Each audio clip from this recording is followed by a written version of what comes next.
So ancillary or subcontract, this is a new module from the same chapter number 5, permissible modes of property. اب ہم basic contract کے ہم نے principles, general principles discuss کیے، basic elements of contracts ہم نے discuss کیے. اب ہم بات کر رہے ہیں سب کانٹریکٹس کی، کہ ایک کانٹریکٹ میں کچھ سب کانٹریکٹس بھی ہوتے ہیں. تو سب کانٹریکٹس وہ کیا ہوتے ہیں؟ So this is the list of sub contracts. 1 is promise, means وعد. Number 2 is معاہدہ.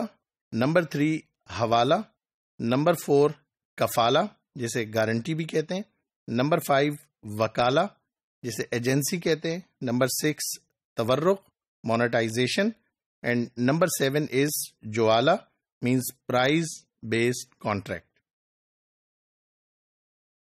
Let us discuss these subcontracts turn by turn. So the first one is Vaad, which means promise.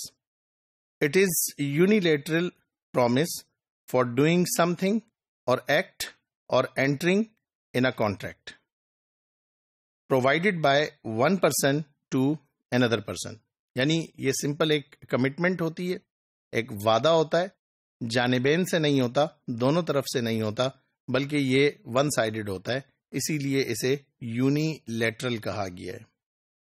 The enforceability of promise is acknowledged by majority of present day scholars. اب یہ ایک debate ہے کہ اگر وعدہ کیا گیا ہے صرف، تو اس وعدے کو عمل میں لانا کتنا ضروری ہے، اور کتنا اس شخص کو فورس کیا جا سکتا ہے کہ وہ اپنی اس کمٹمنٹ کو پورا کرے جو اس نے وعدے کے طور پر دوسری ایک پارٹی کے ساتھ اس نے کیا ہے. So about the enforceability of promise by law is acknowledged when the non performance of promisor is wilful and non justifiable. یعنی اس نیچر کو دیکھا جائے گا کہ جس نے وعدہ کیا ہے اور وہ اس کمٹمنٹ کو، اس وعدے کو پورا نہیں کر رہا، تو یہ جسٹیفائبل ہے یا نہیں ہے. اگر وہ جسٹیفائبل نہیں ہے تو اس کو فورس کیا جا سکتا ہے کہ وہ اپنے اس وعدے کو پورا کرے. یا دوسری صورت یہ ہے کہ اس چیز کو بھی دیکھا جائے گا کہ اس وعدے کو پورا نہ کرنے کی صورت میں کوئی لاس تو نہیں ہو رہا دوسری پارٹی کو.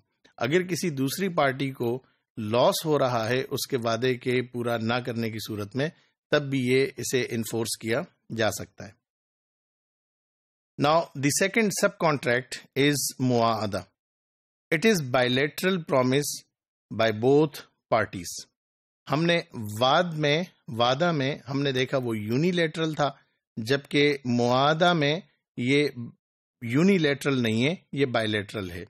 چونکہ یہ باب مفاعلہ سے ہے، اور باب مفاعلہ کہ اس مفاعلہ کے وزن پر جو بھی ورڈ آتا ہے تو اس میں it requires participation from both sides.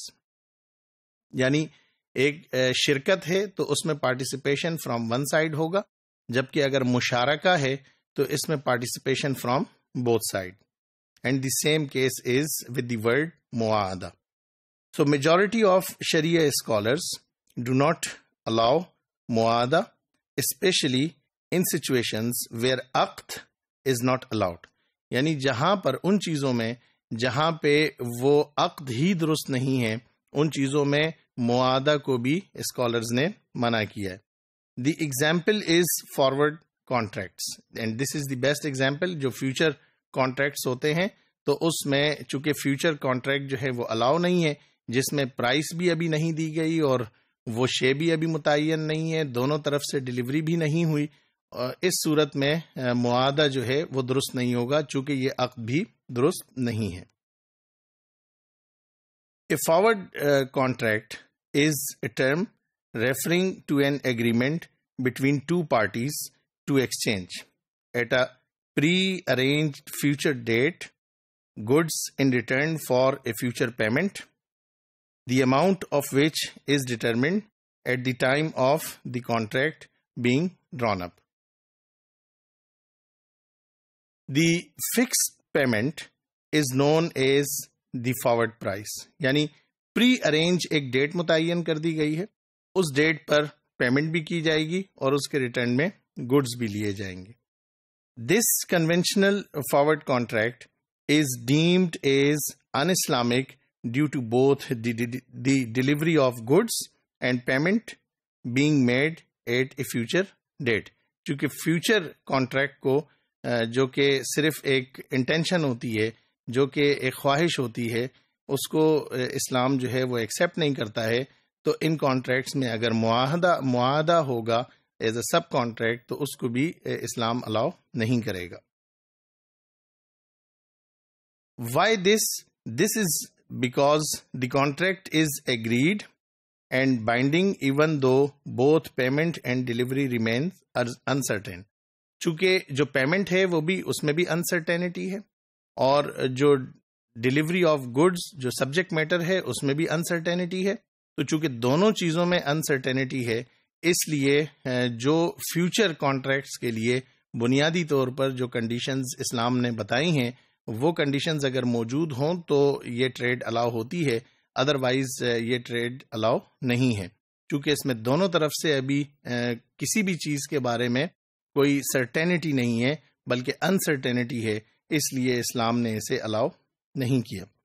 The forward purchase is in particular is not permissible as it breaches the Sharia's principle of do not sell what you do not own. یعنی اگر ہم دیکھتے ہیں تو شریعت نے یہ کہا ہے کہ جو چیز آپ کی ملکیت میں نہیں ہے اسے آپ سیل نہیں کر سکتے. تو چونکہ یہ فارورڈ جو کانٹریکٹ ہے یہ شریعت کے اس بنیادی پرنسپل کے خلاف ہے، اس لیے جب یہ کانٹریکٹ ہی درست نہیں ہوگا تو اس میں جو سب کانٹریکٹ معاہدہ ہوگا اس کا بھی کوئی اعتبار نہیں ہوگا اور اس کی اجازت بھی اسلام نہیں دے گا.